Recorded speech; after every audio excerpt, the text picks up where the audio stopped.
¿Qué pasa, bolers? Bienvenidos a Massive Ball, tu podcast de opinión de la mejor liga de baloncesto del mundo. Y hoy un nuevo podcast de los puretas de la NBA. Vamos a hablar del top 10 de los máximos anotadores de la historia de la NBA, pero le vamos a dar una vuelta.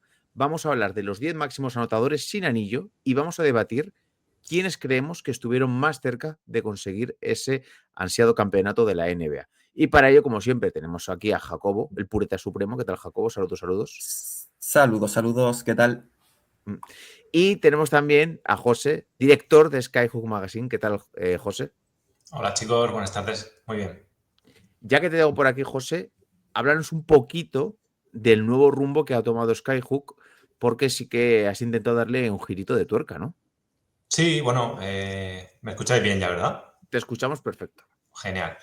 Nada, bueno, como sabéis, la revista terminó su vida normal en enero del año pasado, ya va a ser un año, parece que no. Y bueno, después de unos meses un poquito de desconexión que apetecía, de tomar nuevos rumbos, pues era el momento de volver a picar, ¿no? El gusanillo de escribir y nada, hemos comenzado un podcast, un blog, un Skyhook Mag, lo llamamos. Y nada, ahí pues estamos volcando artículos, un par de artículos por semana, principalmente baloncesto histórico, que es el que más nos gusta. Pero bueno, también lo aderezamos de vez en cuando con alguna pieza de actualidad. Así que nada, invitaros a seguirlo y bueno, es un poquito recoger el espíritu de la revista de una forma más íntima, pero creo que bueno, poquito a poco va teniendo pues esa aceptación que tuvo en su momento Skyhook. Si van directamente a la cuenta de Twitter de siempre de Skyhook, @Skyhook Magazine, ahí tenéis el enlace para la Substack, para el blog, y podéis leer, la verdad, porque estáis publicando bastante contenido y mola leerlo. Sí. Bueno, también estamos rescatando algún artículo pues, de la revista que se perdió un poco en el tiempo, pero bueno, en general son artículos nuevos. Ya digo, pues de hecho vamos a hablar de algún jugador que hemos ya tocado en Skyhook Mag. Creo que es una visión pues eso, pausada, ¿no? Como nos gustó siempre en Skyhook hacerlo, pues tanto de actualidad como de ese baloncesto pues ochentero, noventero, 2000ero, que siempre nos gustó mucho. Vais a hacer debates sobre si es la NBA mejor que ahora, se tiran muchos o pocos triples y ahora no se defiende, que yo sé que eres un gran defensor, ¿no? De que ahora los jugadores quieres tirar de la lengua, ¿verdad? Eres un gran defensor del baloncesto de ahora. Mira, tengo pensado hacer algún podcast un poco como este, dentro de las posibilidades que da Superstar. Ahí te invito a que deis vuestro punto de vista. Yo no voy a negar que el baloncesto, como todo en la vida, evoluciona, pero esto es un entretenimiento. Y ya que cada uno se entretenga como quiere y como le guste. A que le guste más ver a tíos lanzando 50 triples por partido, pues oye, es respetable.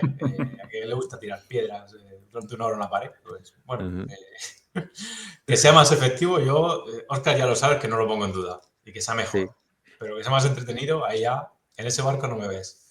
Yo recuerdo cuando entrevistamos a Ramón Trecet, que yo iba con unos prejuicios acerca de cómo era Ramón Trecet y me sorprendió muchísimo. Era una persona que para la edad que tiene estaba súper actualizada y súper al día. Y le hice la pregunta mítica de, oye, ¿los jugadores de hoy son mejor que los de mañana, los de ayer, tal cual? Me dijo, sin duda los jugadores de hoy son mejores que los de ayer. Y justo es que acabé la entrevista y le escribí a José y le dije, mira lo que ha dicho Trecet. Yo eso nunca o sea, no lo pongo en duda. No, lo sé. Pero es que justo me acuerdo que te escribía ahí para decirte, mira, ves. Pero, al final en esta lucha hay mucho crisis. Y hay gente que esas... Sí. Eso al final lo desacredita. O sea, no puedes negarlo. Que los jugadores, un partido de los 80 ahora, y creo que lo decía Iker, la mitad no saben votar por la izquierda, por lo menos como lo hacen ahora, desde luego. Otra cosa es, ya te digo, que como espectáculo, pues, al final creo que se empobrece perder ciertas cosas del juego, que obviamente pues, posiblemente no sean las más efectivas, pero se empobrece, pero ya está. Pues bueno, si os parece ya nos metemos en faena Vamos a darlo de porque palo. seguramente Sí. nos vamos a liar. Pero para empezar tenemos que decir que cuando las noches de NBA se hacen largas y los días pesados, siempre tendréis Massive Ball para pasar un buen rato. Comenzamos.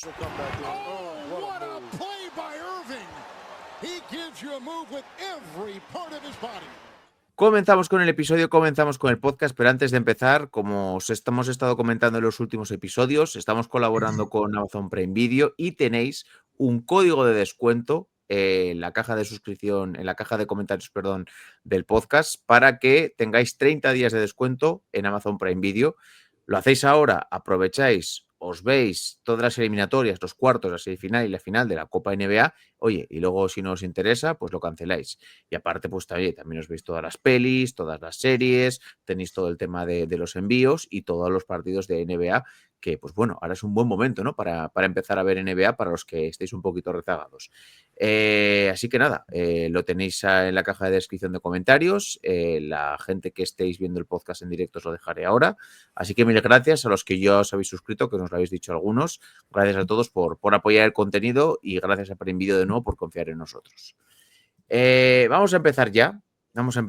Esto está basado en un artículo que vio Jacobo en ESPN, titulado, pues eso, los jugadores que más puntos han anotado y que no tienen anillo. La lista es bastante larga, pero yo creo que nos vamos a centrar en el top 10, que yo creo que es suficiente. Voy a decir simplemente del 10 al 1 y luego nos vamos a ir parando y nos vamos a ir teniendo un poquito más en aquellos que más nos gusten. Patrick Ewing, Reggie Miller, Alec English, DeMar DeRozan, Vince Carter, Russell Westbrook, Dominic Wilkins, Carmelo Anthony, James Harden, Karl Malone. Estos son los máximos anotadores. Evidentemente, pues nos hemos saltado a la gente que ha tocado chapa y que ya tiene un anillo. La idea es recordar un poquito brevemente la carrera de cada uno, de los que sean ultra conocidos, pues nos detenemos menos, aunque bueno, todos son muy, muy conocidos. Sí. O sea, aquí tampoco creo que surja algún jugador que nadie conozca, pero bueno. No sé, vamos a empezar desde el 10 por Patrick Ewing. José, venga, ¿qué recuerdas tú o qué es lo primero que te llama la atención o qué es lo primero que le contarías a alguien que no conoce la figura de Patrick Ewing para que empiece un poquito a adentrarse o para que le explicases cómo es como jugador? Pues le recordaría, iba a decir una maldad, a Scottie El Pippen, amaño del ¿no? draft. Machacando sobre él. Creo que es decir el amaño del draft o algo así. No, La hombre, bola pues, fría y eso. a ver, yo creo que Ewing fue pues un prototipo, ¿no? de pivot de esa gran época de pivots de mitad final de los 80 y durante todos los 90. Una estrella universitaria en los hoyos de Georgetown. Un jugador que fue motivo, ¿no? de mucha polémica porque fue el protagonista de un draft en el que se supone, ¿no? Siempre se ha comentado que hubo un sobre helado para que saliera para los Knicks, que tuvieran la suerte de elegirlo en el draft. Y bueno, pues fue el líder de esos Knicks durante pues eso, toda la segunda mitad de los 80, durante los 90. Es verdad que fue un jugador muy castigado por las lesiones, un jugador que físicamente pues tuvo muchísimos problemas, un pívot en cierta parte moderno porque ya pues empezaba a dar ciertos movimientos al poste que no se veían antes, que tenía un buen lanzamiento de media distancia, es decir, un pívot para su época pues bastante moderno. Pero también al mismo tiempo esclavo de lo que eran los centers de su época, muy físico, Sí. Limitado como, bueno, ahora mismo pues sería un pivot pues, que veríamos con bastantes limitaciones a nivel técnico, pero que físicamente pues era dominante en esa época. Y con los Knicks, pues, bueno, varios puntos altos, muchos bajos, ¿no? Como suelen ser los Knicks. Esas finales contra los Rockets de mitad de los 90, creo que fue pues, el momento más cercano, ¿no? a un anillo. Y después el famoso playoff del 99 en el que él realmente no está presente por una lesión. No puede disputar esas finales contra los Spurs de Duncan. Y ya pues, como epílogo, no sé, me estoy enrollando para ser el primero, pero bueno. Dale. Epílogo acabó de forma bastante curiosa en los Sonics y en los Magic, si no recuerdo mal, ya con un papel totalmente testimonial y para mí muy sucio porque, vamos, marcharte después de toda de los Knicks, después de toda tu carrera, a acabar dando tumbos en esas dos franquicias, pues siempre se le ha acusado un poco de no entenderlo.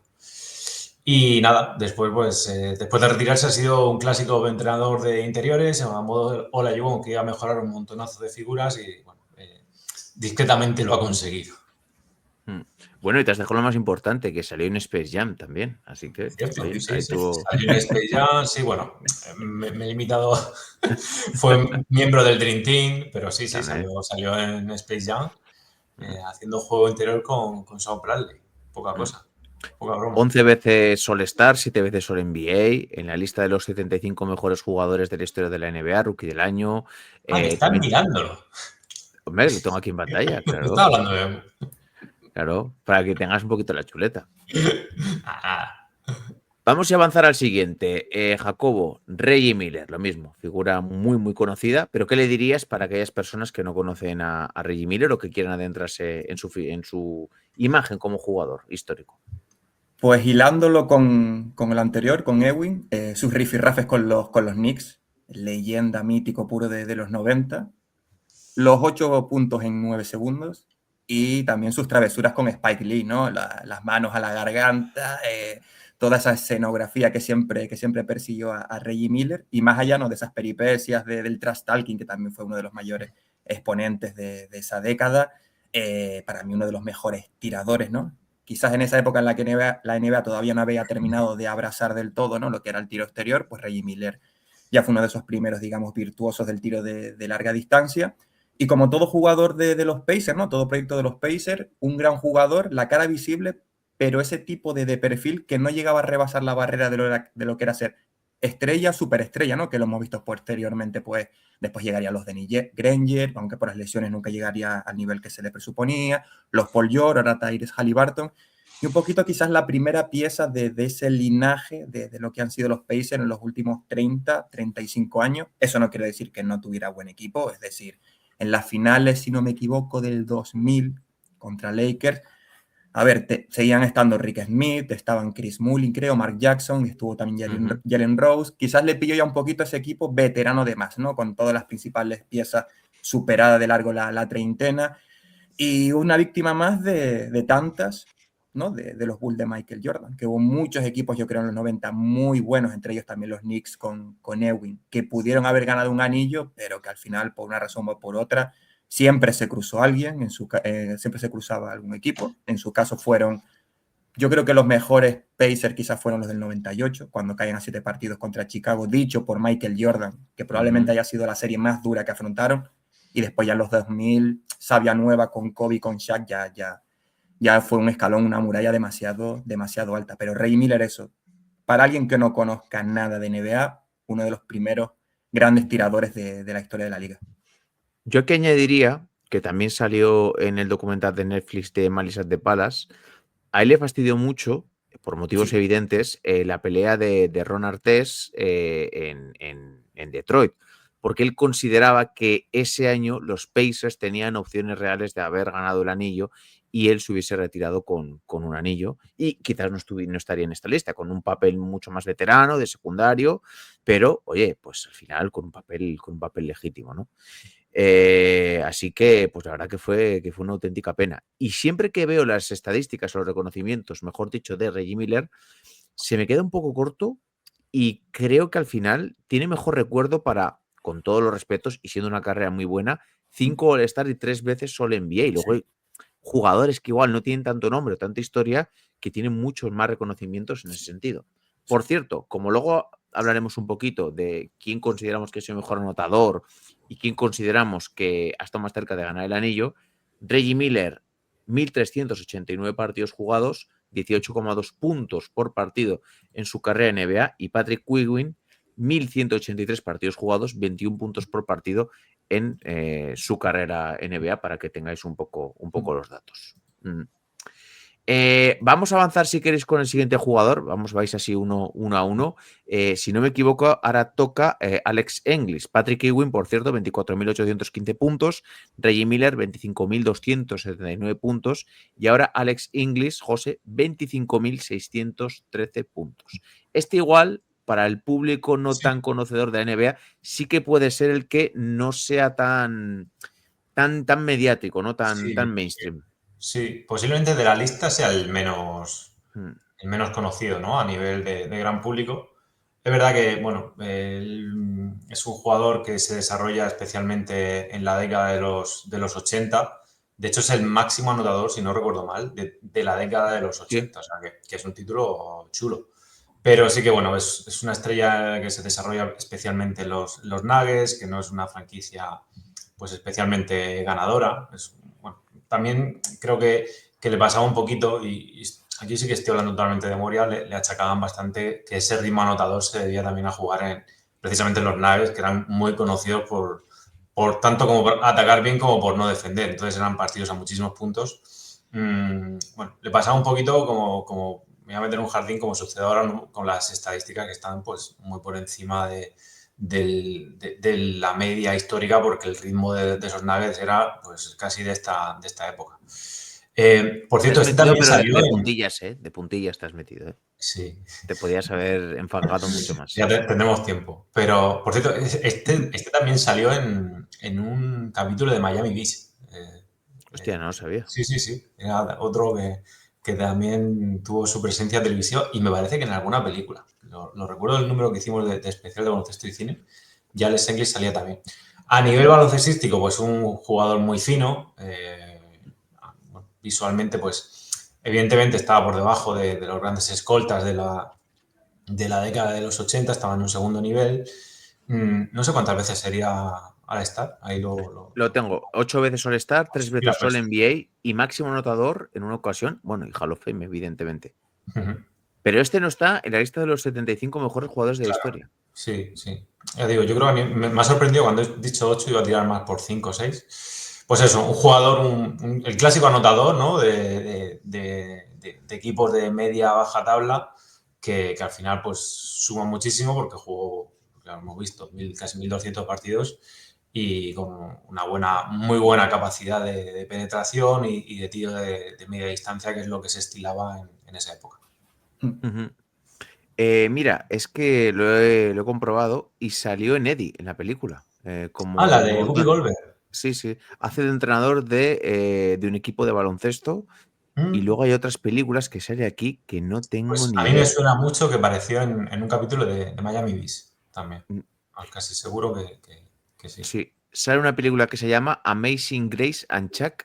En España se tituló La voz del silencio. Un jugador ficticio de los Boston Celtics. Sale otra película llamada Midnight Caller. Es una serie de televisión, participó en algunos episodios. Una filmografía buena. Sí, espera. Luego sale en Hard Choice, Inside Looking Out, película de concienciación, película de la Oficina de Justicia de Estados Unidos. Aparece como un ejemplo de vida sana evitando drogas y criminalidad. Bueno, esta es luego la típica de Maradona con la camiseta de no a las drogas. No sé si luego ha tenido algún episodio así. En Eddie, en el 96. Y luego estuvo en la película The Definite Maybe. Y luego estuvo en una película que fue realizada por su hijo llamada Lumera en el 2007. Y nada más, no sé nada más. Todo esto, una búsqueda rápida en ChatGPT. O sea, esa es la fuente que acabo de ver ahora mismo. Uh-huh. Vale, pues vamos a avanzar si queréis. De Mar de Rosen, que Jacobo estuvimos hablando de él además hace bien poquito en un par de episodios. Sí. Yo me estoy guardando cosas para enfangarlo después, como decir, sobre todo de estos Nuggets. Pero vamos con DeRozan. Por cierto, Bueno, Alex English, 21 puntos por partido, 1.193 partidos, 25.613 puntos. Y de Mar de Rosen, 25.678, no muchos más que Alex English.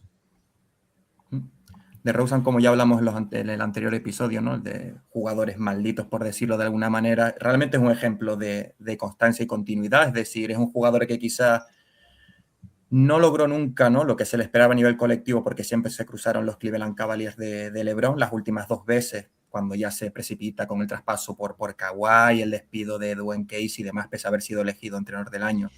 De esas 2 derrotas 4-0 que dolieron mucho, realmente fue un jugador y ha sido un jugador, y es un jugador que todavía sigue en activo, que te asegura prácticamente más de 20 puntos por noche. Es decir, ya ha superado los 30, 35, incluso debe andar 35, ¿no? 36 años de Rosen ya.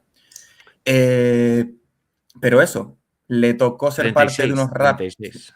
Le tocó 36. ser parte de unos Raptors que realmente siempre se toparon con ese muro, que con Casey no fueron capaces de hincar el diente a los Cavaliers ni a LeBron como tantos otros equipos. Si Jordan fue en los 90, pues Curry, los Warriors y LeBron fue en esta década. Y que después, que lo hablamos también en el episodio, yo creo que todas las decisiones que ha tomado después, o los equipos en los que ha estado, más allá de eso, de una temporada en San Antonio con Aldridge, que más o menos se compitió, y aquella temporada que llegan a playoffs con los Bulls, pero que la lesión de Lonzo termina de sepultar todas las aspiraciones que pudieran haber tenido los Bulls, no ha estado en equipos totalmente competitivos, digamos, para poder igualar siquiera ya lo que lograron con Raptor, que sí que jugaron, creo, alguna final de conferencia.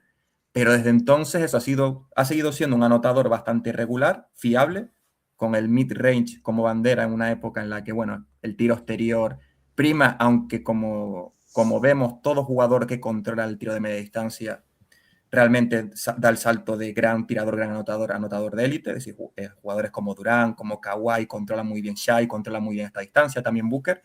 Pero en el caso de Rosen, eso, yo creo que sobre todo lo que no le ha permitido competir por nada más a nivel colectivo es porque no ha estado en equipos realmente con un caché lo suficientemente alto como para aspirar. Ya no te digo ni siquiera una final de conferencia, que por lo menos jugar unos playoffs y pasar una ronda.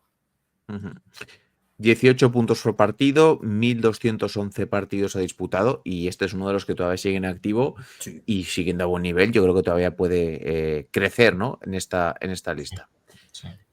José, vamos a otro de jugador súper histórico, además, para un poco pues la generación de nuestra, Vince Carter. Sí. Vince Carter está en esta lista con 25.728 puntos por puntos totales, perdonad. Pues yo creo que ya es el primer supernombre, ¿no?, de esta lista. Un jugador generacional, un icono. Este tío, pues yo creo que todo el que jugábamos al baloncesto a principios de los 2000 queríamos ser como él. Evidentemente ninguno machacábamos ni de cerca. Posiblemente sea pues para mí es el mejor matador de la historia. O sea, es que es el mejor en esa categoría, por lo menos para mí. A lo mejor se puede discutir, ¿no?, Black Griffin y algo así, pero creo que a nivel de plasticidad, el concurso de mate de los 2000 es un momento épico, icónico de la NBA, y que ya lo define a él pues, como jugador. Luego, pues a nivel de carrera, pues tiene varios momentos también bastante interesantes.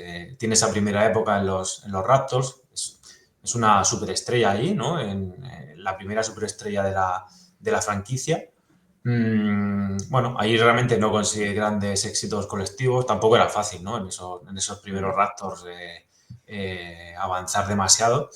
Pero bueno, consigue que el proyecto se establezca, y que, por ejemplo, los Vancouver Grizzlies no lo consiguieron. Y ahí está la diferencia en tener a un jugador como Carter y no.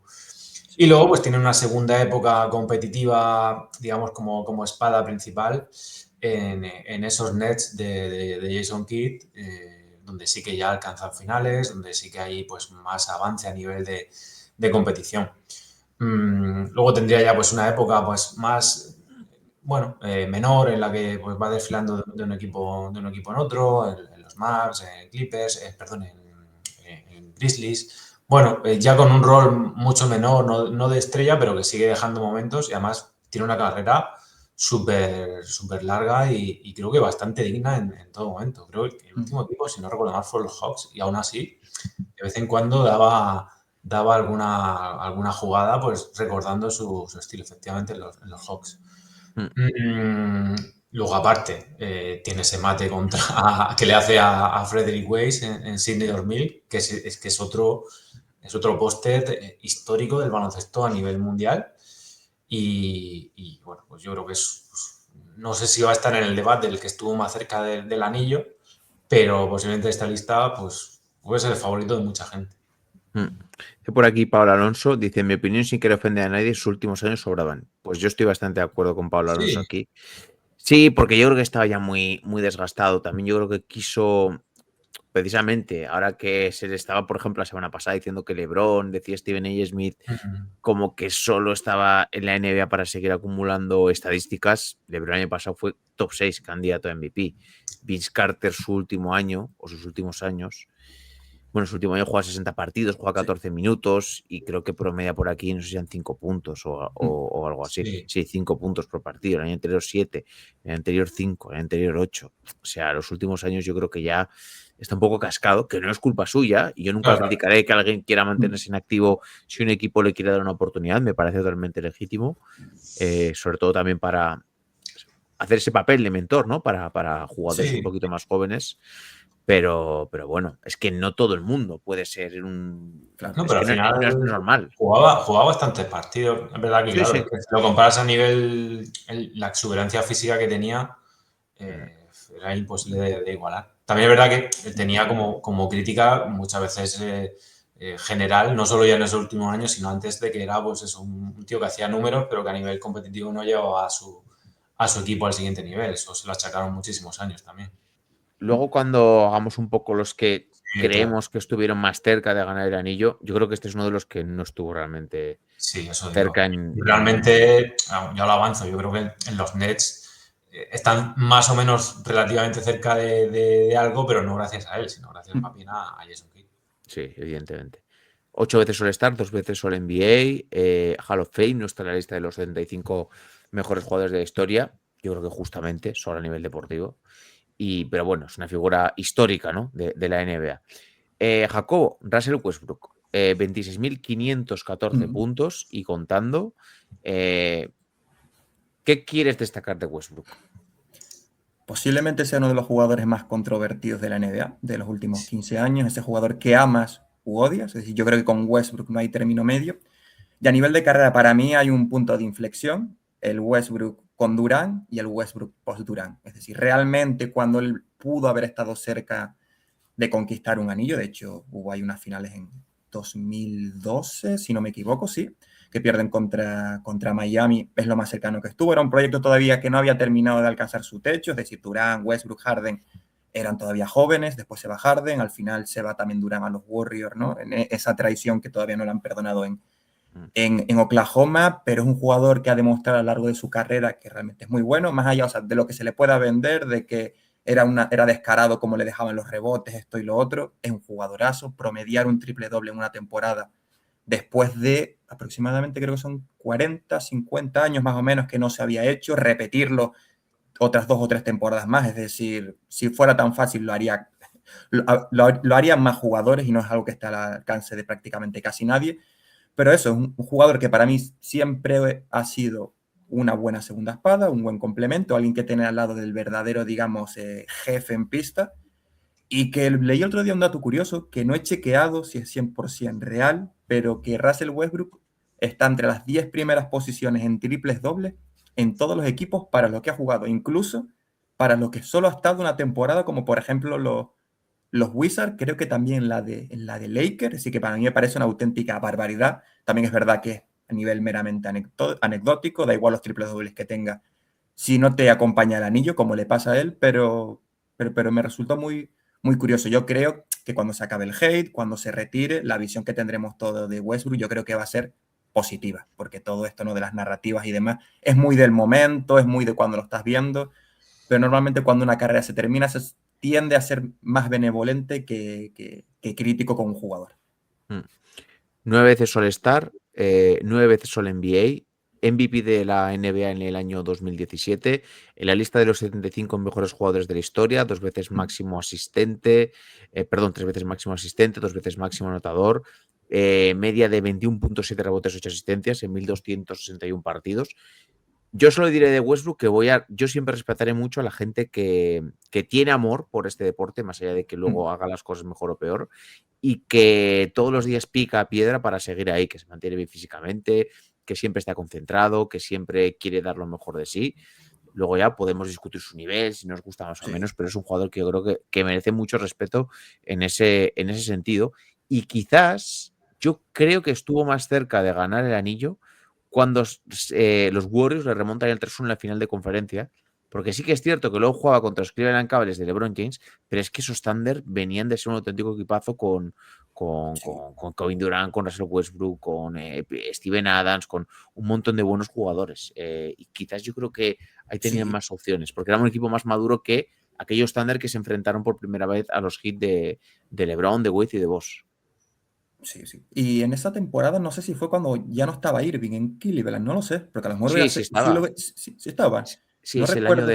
es el año del que rompen los Warriors el récord y Vale. que remonta Cleveland el 3-1 Después cuando sí se va a Irving Golden el State. año siguiente, creo. Sí, sí, sí. Sí. No, Irving se va luego dentro de 2 o dos temporadas. No sé, no. Una temporada más juega y luego se va. Sí. A mí me Vamos está con. arreglando el fantasy, así que nada más que por eso lo respeto. Pues venga, José, uno hecho para ti. Dominic Wilkins, 26.668 puntos, otro jugador súper histórico de la historia de la NBA.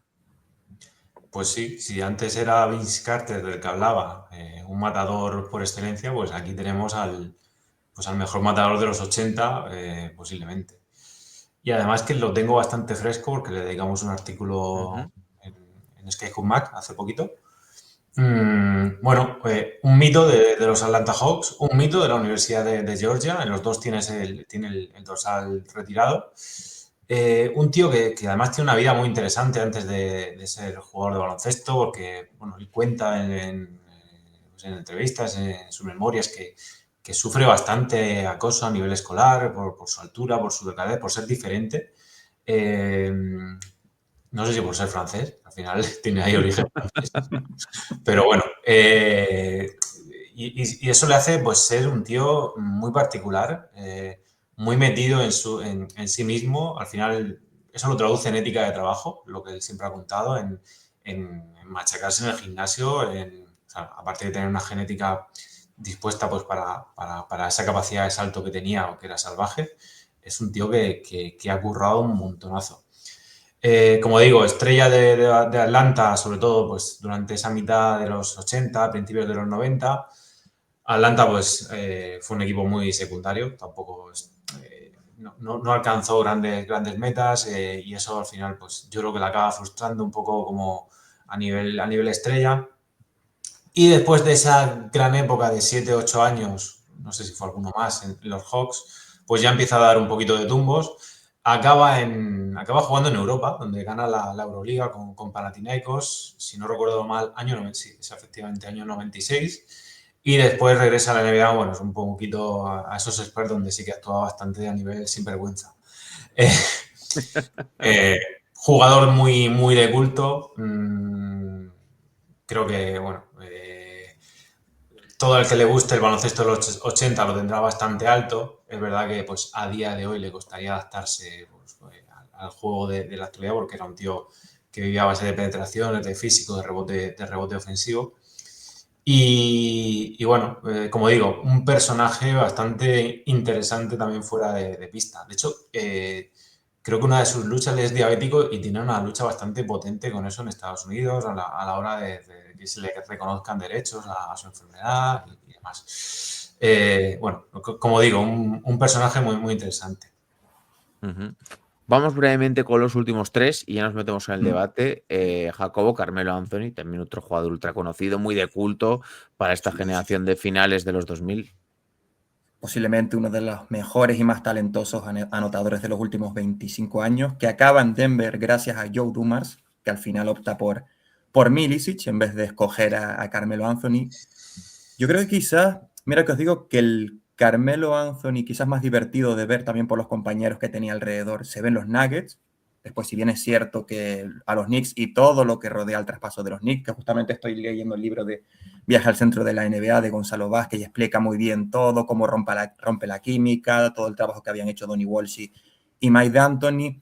Cuesta un poquito que los Knicks empiecen a carburar, consiguen esas semifinales de conferencia, pero yo con Carmelo me falta, no sé, algo más, haber sido capaz de comprender también, ¿no?, que él solo no iba a ganar un anillo, adaptarse también a cómo iba a evolucionar la NBA, no cegarse tanto, ¿no?, cuando se ve directamente sin equipo y tiene que al final reconocer que ya no está para el nivel que se le presupone, que ya no es el jugador que era en antaño, lo rescatan los Blazers, después también tiene eso, ¿no?, creo que son un par de años en Lakers, y es un jugador que el paso del tiempo creo que no le ha hecho justicia, que por desgracia mucha gente se va a quedar con sus últimos años, ¿no? Con todo lo que rodeó, ¿no?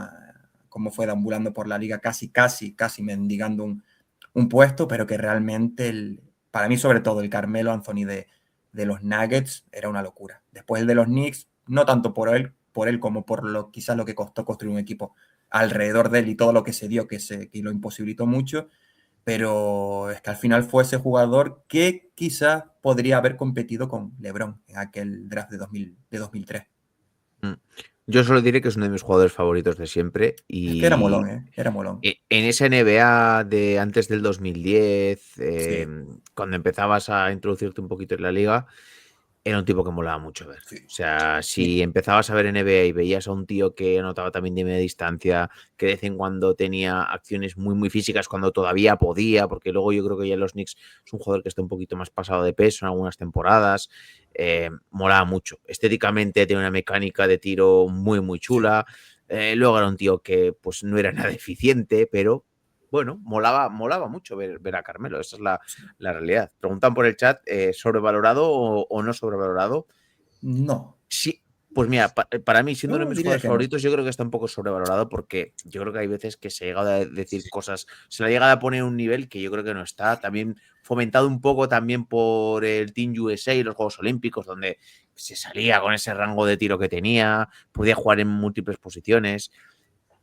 Pero bueno, eso ya es cada uno donde lo quiera poner, ¿eh? O sea, Sí, para mí sí que está en cierto momento de su carrera un poquito sobrevalorado. Ya como que deja el paso del tiempo, ¿no? Sí. Porque es verdad que esos últimos años fueron criminales, pero Sí. pero Yo sí creo lo que veo.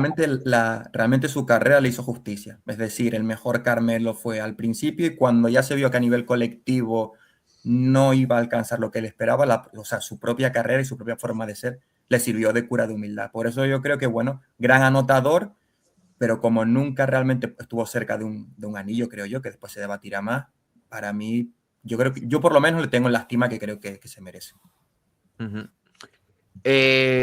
Nos quedan dos. José, James Harden. Bueno, 28.000, bueno, por cierto, Carmelo, 28.289 puntos, promedio de 22,5 puntos por partido. James Harden tiene en total 28.303 puntos y contando. y subiendo que todavía está a cierto buen nivel. Sí. Bueno, otro de esos jugadores que yo creo que no necesitan demasiada presentación, ya los últimos que estamos hablando no la merecen. Un base escolta con una capacidad de anotación bestial, que además ha ido mejorando a lo largo de su carrera, pues, tanto el lanzamiento como la penetración, como el arte también de sacar faltas. Creo que ha sido, no sé si 4 o 5 veces el líder en lanzamientos libres de la liga. Y bueno, es un tío que a mí me parece que es muy inteligente dentro de la pista. Sí. Ya afuera tengo más dudas, ¿no? Pero dentro de la pista me parece que es un base muy, muy inteligente, que sabe utilizar muy bien su cuerpo, que tiene un movimiento que al final casi que es, ¿no? Ese step back que tiene yo creo que es marca registrada de James Harden y durante una década le ha sacado el máximo partido junto con lo que digo, o sea, esa penetración, esa zurda y sacar faltas una y otra vez y puntos y puntos. Luego, a nivel de carrera, tiene decisiones bastante cuestionables. Tiene una primera época en la que, como sexto hombre o como anotador desde el banquillo, pues es pieza importante de esos Thunder, de Durant y Westbrook, que comentábamos antes. Y después tiene la época en los Rockets, donde yo creo que es pues, ¿no? su época de esplendor. Estos últimos años, pues bueno, tuvo un momento en el que yo pienso que parecía que la carrera se iba a ir a picado, por lo que digo, por esa vida fuera del baloncesto, ese exceso de peso que le ha acompañado durante muchos años. Pero sí que es verdad que a mí me da la sensación de que estos 2 últimos años ha ido enderezando un poco esa situación. Y al final es un poco pues, un jugador pues, que yo creo que dentro de unos años se recordará como un jugador de culto. Ahora veremos si ha estado más o menos cerca del anillo y también el papel que ha tenido en esas aventuras, pero bueno, desde luego un jugador totalmente histórico. Estaba mirando los apodos que le ponen aquí en Basketball Reference. Jimbo Slice, no sé si sabéis quién es este tipo, que era uno que salía haciendo peleas callejeras reales. No. Y pues es que tiene este look, precisamente. Luego recomiendo, no sé si estos vídeos todavía siguen en YouTube, porque yo creo que hoy no se podrían poner por tema de... Pero este es un tipo, pues yo que sé, que a principios de los 2000 era muy famoso y luego salen un montón de películas de estas de acción, porque era como un peleador callejero que salía literalmente partiéndose la cara con todo el mundo, y es que se parece un montón en esto. Y lo que no sabía es que también le llaman El Chapo. Imagino que sea por el Chapo Guzmán o algo así, pero no sé exactamente por qué.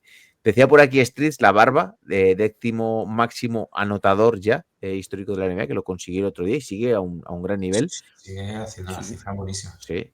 11 veces All-Star, 8 veces All-NBA, 3 veces máximo anotador de la NBA, 2 veces máximo asistente, la lista de los 75 mejores jugadores de la historia. Y yo sinceramente creo que este sí que estuvo cerca realmente cuando estuvieron a punto de ganar a los Warriors de Kevin Durant. Tuvieron 2 match ball, el sexto y el séptimo partido, el séptimo que creo que fallan 28 o 29 triples consecutivos, que tiene delito. Sí. Y luego, claro, se enfrentaban contra aquellos Cleveland Cavaliers, que estaba LeBron y la banda del patio, prácticamente. Sí. Así que este sí que estuvo cerca y a mí como jugador ofensivo, simplemente en ese plano, me parece que es uno de los mejores de la historia. O sea, por el recurso que tiene, no solo de meter puntos, sino en general para los demás, de que todo orbite alrededor de él, me parece que es un jugadorazo y que creo que muchas veces también se le infravalora. O sea, por ejemplo, yo no tengo dudas de que James Harden ha sido mucho mejor jugador que Carmelo Anthony, pero estoy seguro que hay gente que pone a Carmelo por delante. Sí.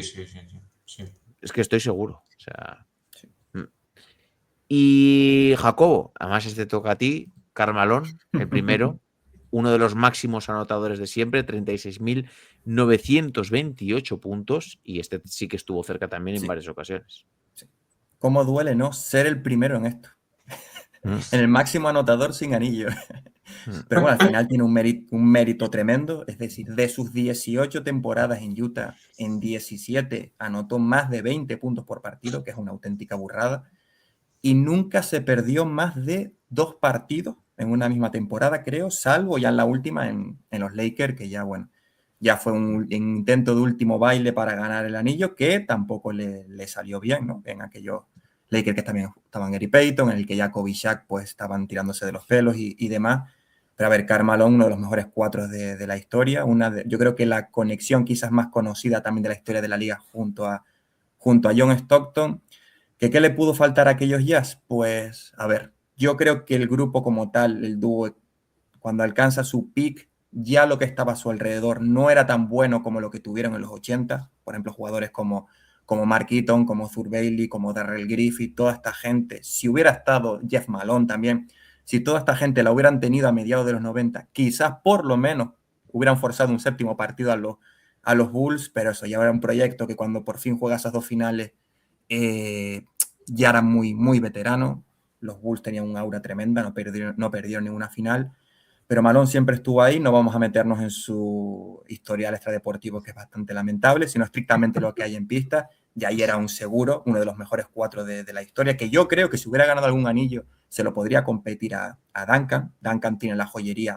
Karl Malone no se llevó nada, pero élite y no te chocaras con él en carrera, ni en un bloqueo. Y sí, a Thomas lo sabe bien. Jacobo, ¿cuál es tu jugador favorito de los Jazz? Yo soy más de... A mí me gusta más Stockton. Siempre he sido más de base y, o sea, los pongo a la misma altura. Defendería, o sea, compro cualquier defensa de uno de los dos, pero yo soy más de Stockton porque me gusta más... Siempre me ha gustado mucho más el base cerebral. ¿Qué es decir Gordon Hayward? Pues mira, yo creo que sigo siendo de los pocos, soy de los pocos que a día de hoy ya he perdonado a Hayward. Es decir, hay gente que le tiene una tirria terrible. Yo incluso tengo su camiseta que no salgo mucho con ella, por si acaso, y si algún día voy a Salt Lake City, no la llevaré o la llevaré del revés. Pero yo no le tengo tirria a Hayward. No. Malone, yo creo que es uno de esos jugadores de siempre que todo el mundo se lo va a recordar, porque aparte físicamente era un animal. Una bestia. Un sí. animal. 14 veces All-Star, 14 All-NBA, 2 MVP.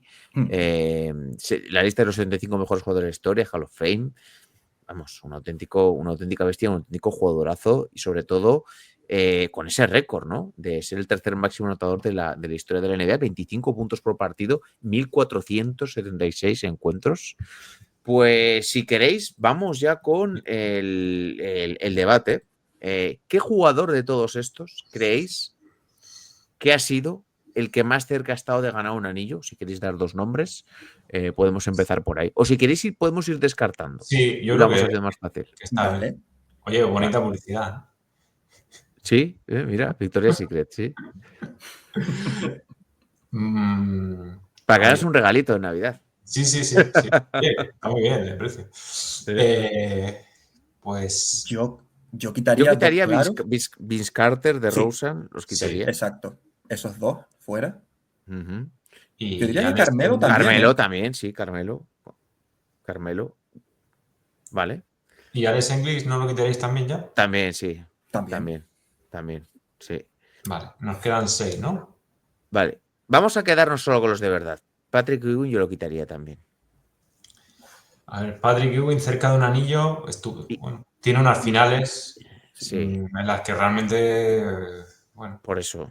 Dominic Wilkins lo quitaría también. sí, Dominic Wilkins también, correcto, sí. Yo me quedaría con Reggie Miller, Karl Malone, James Harden. Quitamos a Westbrook. Yo quitaría a Westbrook. Sí. Reggie Miller, Karl Malone Sí. y James Harden. Mi argumentación sería Reggie Miller porque al final, vale, llega a las finales que pierde con los Lakers, pero estuvo muy cerca de ganar a los Bulls de Jordan y yo creo que eso era para que luego fueses favorito en la final. Malone por las 2 finales que pierde contra los Bulls de Jordan compitiendo y luego juega, vale, que es un poco de propina, pero aquella final contra los Ángeles Lakers, con los Ángeles Lakers contra los Pistons, y luego Harden porque pierde aquellas contra los Heat de LeBron, de Wade y de Bosh, y después posteriormente porque estuvo a punto de ganar en la final de conferencia a los Warriors de Curry, de Durant y de compañía. Sí. Esa es mi argumentación. Jacobo, ¿tú qué dirías? Yo Malone, Harden también. Y por meter un tercero también metería a Reggie Miller, aunque creo que sin lesiones los Knicks del 99 eran más potentes quizás que los Pacers del 2000. El asunto es que Ewing estaba lesionado y Larry Johnson creo que también jugó tocado y tenía un buen equipo con Sprewell, con Alan Houston, es decir, pero claro, Ewing estaba lesionado y Reggie Miller jugó, o sea, los Pacers los tenían todos. Venga, le doy el voto también a Reggie Miller como tercero.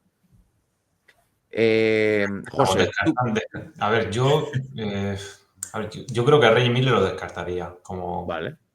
Porque al final tiene esas finales y realmente esas finales contra los Lakers no tienen opciones reales los Pacers de ganar. Yo creo que son unas finales que están bastante decantadas. Es verdad que hay mucha diferencia en los equipos y creo que por eso descartaría ya a Reggie Miller.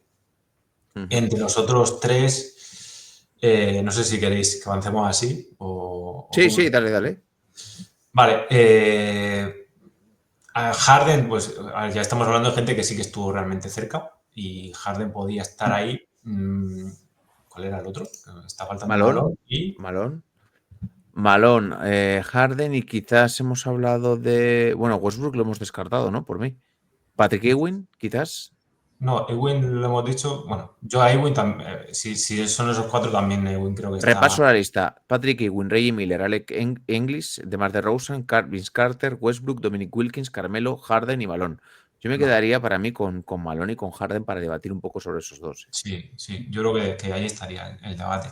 A ver, Harden evidentemente estuvo muy cerca, sobre todo en 2 ocasiones. Esa de los Rockets es bastante clara.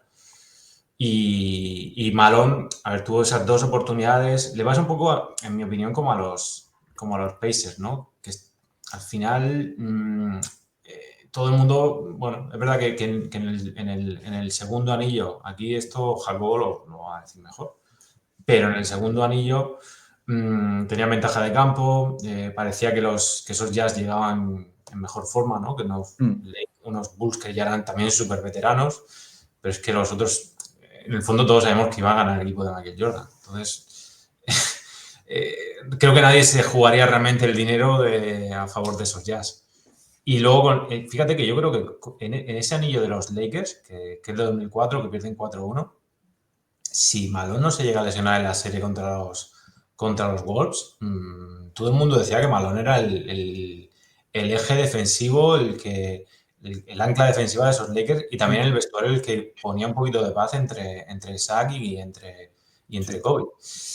Yo creo que si no se hubiesen lesionado ese anillo, podría haber tenido muchas más opciones de... Joder, los Lakers eran un equipazo y los Pistons, es verdad que eran un buen equipo, pero no eran un super equipo.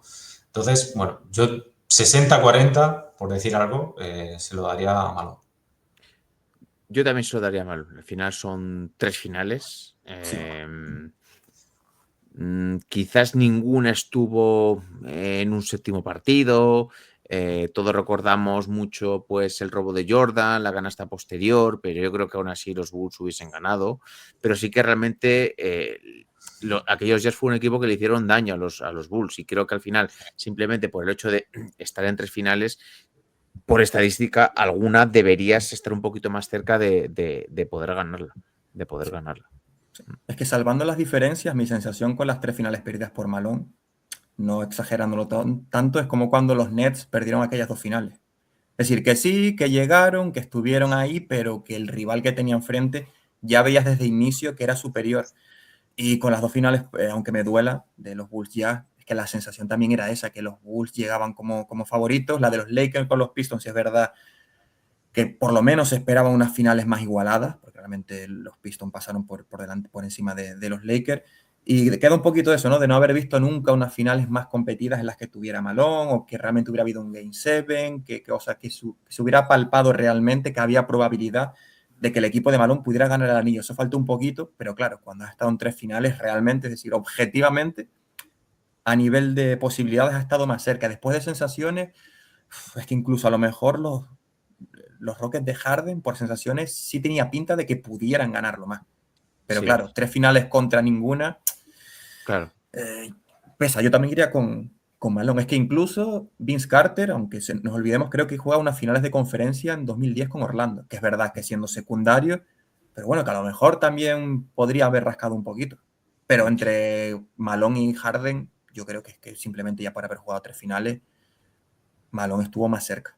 Yo sí que puedo comprar eso que dices de que la vez que más cerca estuvo, pese a que fuera final de conferencia, el rival, que eran aquellos Cavs, era tan débil que teniendo 2 match ball y sobre todo el séptimo partido, que hubiese metido un triple más, hubiesen ganado el partido, puede que estuvo más cerca, si nos remitimos simplemente a esa posibilidad.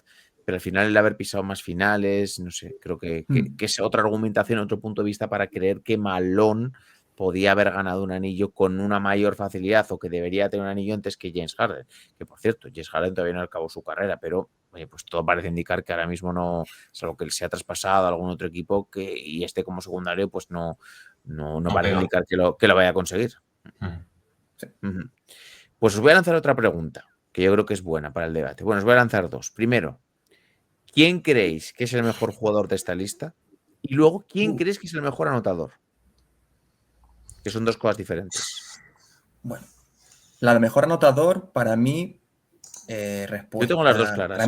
Para mí clara, Harden, porque el pick de Harden fue muy bestia.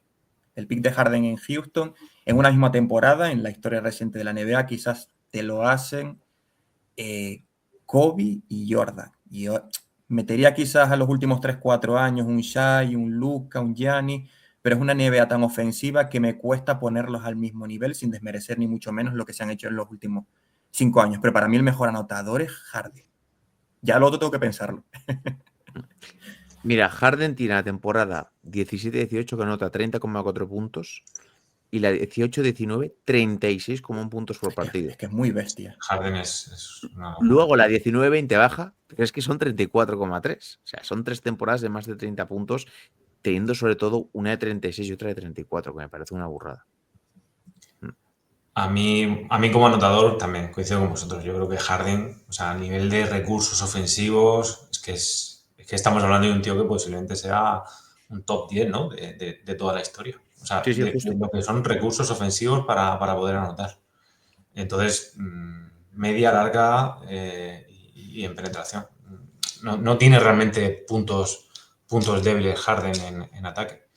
Si ya me aventuro a nivel de mejor jugador, ahí sí que descarto a Harden porque a nivel defensivo quizá no ha sido tan mal defensor como siempre le han intentado colocar el San Benito, ¿verdad? Que no ha sido el hombre más esforzado del mundo, pero ha habido estrellas en la historia de la NBA que han defendido bastante peor que Harden. Pero como aquí tenemos que evaluar los dos lados de la pista, yo creo que Malone, repasando un poquito la lista, creo que es un tío que a nivel ofensivo tenía muchos recursos para ser un 4 noventero. Teníamos un lanzamiento a media distancia buenísimo, movimientos en el poste, súper inteligente. Y luego en defensa, pues obviamente estamos hablando de mega élite a nivel de defensa en el 4. O sea, que está un tío que era un ancla en los Jazz, que tapaba las carencias de su equipo y que después incluso en Lakers, como he dicho antes, era súper importante. Yo le he preguntado antes a Jacobo su favorito porque siempre en esa dicotomía entre Stockton y Malone, yo he pensado siempre que Malone hubiese hecho una carrera salvaje en cualquier franquicia y Stockton, ahí tengo más dudas sobre si hubiese sido el mismo Stockton sin un Malone al lado. Por eso se lo preguntaba. Por eso, y creo que eso pone en valor mucho la carrera de Karl Malone. Yo estoy de acuerdo, creo que Malone es el mejor jugador de esta lista. Al final, cuando hablamos de otros jugadores y premiamos la constancia, precisamente Malone es eso. Es un tipo que ha estado mucho tiempo en la liga, que ha acumulado muchos premios individuales y muchas veces no tenemos que ser tan resultadistas a la hora de decir simplemente, bueno, como no tienes anillos, pues ya está. No, Karl Malone es un jugador histórico porque desde la temporada 86-87, que lo estoy comprobando, hasta la 2000-2001, siempre ha estado en conversaciones para el MVP. Desde esa temporada 86-87, que fue votado en la posición número 12, es la más baja que estuvo hasta la 2000-2001, que fue votado en la posición número 7. Pero fue el número 12, el 8, el 3, el 4, el 5, el 4, el 8, 7, el 3, el 7, el 1, el 2, el 1, el 4, el 7. O sea, eso habla muy bien de un jugador, el estar tanto tiempo, ser tan constante y mantenerse a un nivel de rendimiento deportivo y físico top. Ya está. Entonces, vale, que luego por gustos personales a cada uno le podrá gustar más uno. Igual hay alguno que sea de Carmelo, otro de Harden, otro de Westbrook, que también precisamente podría argumentar, ¿no? Esto mismo que estoy diciendo ahora. Otro que sea, yo que sé, por ejemplo, no está en la lista, porque justo es la posición número 11. Allen Iverson, ¿no? Que lo hemos dejado fuera. O Charles Barkley, dos jugadorazos. O sea, ¿qué vamos a decir de Iverson y de Barkley? Pues podrían entrar perfectamente aquí. Pero yo creo que Malone, por esa constancia y esa regularidad, a mí me parece que es el mejor jugador a nivel histórico. Sí. Sí. Es que ya a nivel estético, ¿verdad? Que Malone no era un jugador especialmente estético, ¿no? O sea, nadie tiene en la cabeza una super jugada de Malone. Uno prefiere disfrutar de eso, de un Iverson, pero era la regularidad hecha jugador. Yo creo que a Malone le faltó también mucha prensa. Es un tío muy complicado, con una vida fuera de la pista curiosa, que no era desde luego una estrella NBA al uso, y eso pues le penalizó también a nivel histórico. Fuera de la pista, hoy en día Karl Malone quizás sería un Anthony Edwards. Trayendo hijos al mundo. Versión cazador. Versión de Luisiana a pegar tiro. Sí, o versión El silencio de los corderos, casi, ¿eh? O sea, por ahí se quedó. Pues José, al final no hemos tenido mucho fango, ¿eh? O sea, más o menos hemos estado de acuerdo en casi todo. Bonito para meternos. Mira, te gusta, tirarme de la lengua. Otro día nos metemos con eso. Pues chicos, que os agradezco mucho que hayáis sacado un ratito de vuestro tiempo. José, que te seguimos leyendo en Skyhook con este giro de rumbo, pero que sigue siendo un contenido top. De hecho, yo siempre tengo aquí todas las revistas, las tengo siempre por ahí detrás, porque la verdad que fue una gozada poder colaborar en su momento y yo creo que veo difícil que alguien vuelva a hacer un trabajo como el que hiciste tanto tiempo, ¿eh? Lo creo de verdad. Sí. No creo que haya más locos. No. Bueno, ahí están las revistas. Están en Amazon para el que quiera sumarse a ellas. por cierto, no sé si te lo comenté, he sacado la 13, estoy hablando en plural, pero esto es totalmente algo mío. He sacado la 13 en tapa dura como por el gustito, ¿no? De ir teniéndolas también en tapa dura, por si alguien quiere cogérselas. Y nada, os espero en ese blog, iremos añadiendo cositas diferentes. Y oye, que un gustazo, ¿no? Hablar contigo, Óscar, sobre todo con Jacobo, que hace un montón que no hablaba con él y bueno, es otro histórico de Skyhook. Sí que estuve, vamos, desde el principio. Y nada, un placer muy grande. Os recuerdo a todos que seguir a Skyhook en su cuenta de Twitter @Skyhook Magazine, y ahí tenéis el enlace para la Substack y pues oye, si queréis adquirir cualquier tipo de revista, las tenéis disponibles en Amazon, pero a través de su cuenta de Twitter ahí os van a redirigir a lo que necesitéis, y si tenéis algún tipo de duda le mandáis un mensaje ahí a José y seguro que pues oye, quiero este número, ¿lo podría conseguir de esta otra forma? Tampoco le mareéis mucho, ni le racanéis el precio, ni nada por el estilo, pero oye, si tenéis alguna duda le preguntáis. Y nada, Jacobo, que tenemos que pensar ya tema para la semana que viene. Aquí estamos maquinando ya a ver qué hacemos. José, cuando quieras también te puedes pasar, ¿eh? Que hay que meter. Ya dijiste lo del barro. Y estoy aquí hablando sobre el paso cero. Porque dijiste lo del barro ya y me apetece. Pues nada, chicos, mañana tendréis por la mañana episodio de Massive Neta con Edu y con Sergio, porque esta noche son los cuartos de final de la conferencia oeste de la Copa NBA, Lakers contra Spurs, que además vuelve Wemby, y Oklahoma contra Phoenix. A ver si Oklahoma pierde su segundo partido hoy, precisamente contra Phoenix, y en un día un poquito pues previo, ¿no?, que puedan llegar a esa Final Four de Las Vegas. Así que mañana a las 10 de la mañana estará en directo para comentarlo todo. Así que nada, chicos, gracias a la gente que habéis estado por aquí en directo, gracias a Alberto Streets, que sobre todo ha comentado mucho, gracias también por aquí a Pablo Alonso y a los que os habéis pasado por el chat, One for All, a las más de 60 personas que hemos estado por aquí en directo, y a los que lo escucháis en formato podcast, como siempre, gracias a todos. Cualquier tipo de sugerencia para el siguiente podcast de Puretas o ideas, pues nos las podéis dejar en comentarios, haceros miembros de nuestro canal de Patreon, porque precisamente sacamos muchas ideas, como por ejemplo Joan de Santiago nos ha dejado unas cuantas, y de hecho tengo una apuntada suya para próximas semanas, así que es una de las ventajas que tenéis, poder decidir el tema de los episodios. Así que nada, nos despedimos de todos vosotros, saludos y nos vemos en el siguiente podcast. Chao, cuidados.